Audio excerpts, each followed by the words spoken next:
Hello বন্ধুরা, good morning, শুভ সকাল। তোমরা সবাই কি করছো? তোমাদের চা খাওয়া হয়ে গেছে?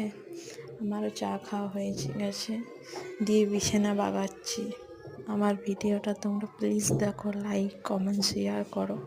আমি নতুন নতুন ভিডিও করছি, তো আমি এগিয়ে যেতে চাই। তোমরা যদি না সাপোর্ট করো আমি কি করে এগাবো বলো? তোমরা প্লিজ তোমরা আমাকে সাপোর্ট করো।